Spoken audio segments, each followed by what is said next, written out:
পূর্ব বর্ধমান জেলা কর্তৃপক্ষের নির্দেশ অনুসারে আগামী লোকসভা সাধারণ নির্বাচন 2024 উপলক্ষে 261 রায়না তপশিলি বিধানসভার অন্তর্গত সকল ভোটারদের সচেতনতার উদ্দেশ্যে অদ্য 2/4/24 তারিখে বেলা 12 ঘটিকা শ্যামসুন্দর হাটতলায় রায়না 1 বিডিও অফিসের উদ্যোগে হিউম্যান পাপেট শোয়ের আয়োজন করা হয়েছিল।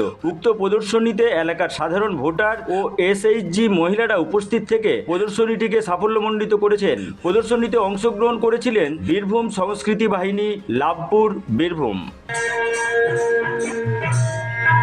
আমরা এসেছি আপনাদের কাছে এই ছোট্ট বার্তা নিয়ে মানব পুতুল নাটকের মাধ্যমে পূর্ব বর্ধমান জেলা প্রশাসনের উদ্যোগে এবং এখানে রায়না 1 নম্বর ব্লকের ব্যবস্থাপনায় আপনাদের এখানে এসেছি। বিষয় আমাদের দিকটা নেবে না কি বলো না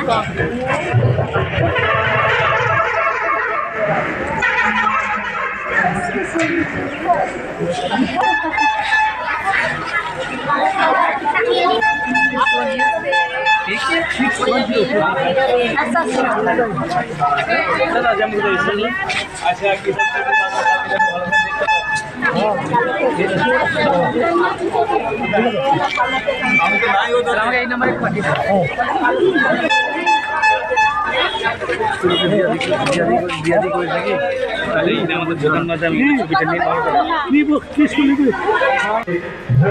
নির্বাচন কমিশন প্রতিনিয়ত সর্বতভাবে আপনাদের সঙ্গে আছে। আমরা চাই আপনারা প্রত্যেকেই ভোট দিন এবং ভারতবর্ষের গণতন্ত্রকে জয়যুক্ত করুন। নমস্কার।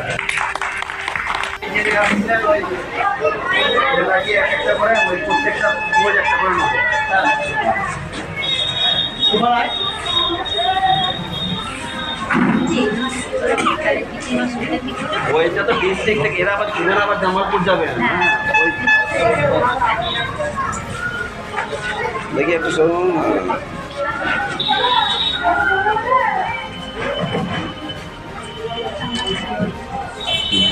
এরপরেরটা যে কোথার বীরভূম সংস্কৃতি যেটা আপনাদের বাণী, এটা কি বিষয়ে পূজা করছেন আপনারা এখানে?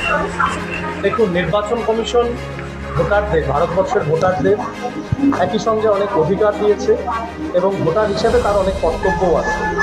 কিন্তু সাধারণ মানুষ, সাধারণ ভোটার নির্বাচন কমিশনের সব বার্তা সবসময় পৌঁছয় না তাদের কাছে।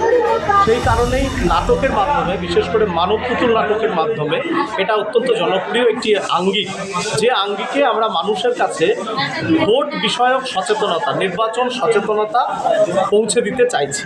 এবং এর মুখ্য উদ্যোক্তা পূর্ব বর্ধমান জেলা প্রশাসন, তাদের উদ্যোগেই আমরা বীরভূম সংস্কৃতি বাহিনীর পক্ষ থেকে এই পূর্ব বর্ধমানের 16টি বিধানসভা এলাকায় 4 দিন ধরে এই নির্বাচন সচেতনতা বিষয়ক মানব পুতুল নাটক ভোটের বার্তা এটা প্রচার করছি।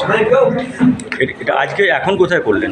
আজকে এই মুহূর্তে আমরা রায়না 1 নম্বর ব্লকের শ্যামসুন্দর গ্রাম পঞ্চায়েতের সামনে যে মঞ্চ প্রাঙ্গণ, এখানে করলাম। এর আগে করেছি আমরা খণ্ডঘোষে এবং এরপর চলে যাব জামালপুরে। আপনার নাম?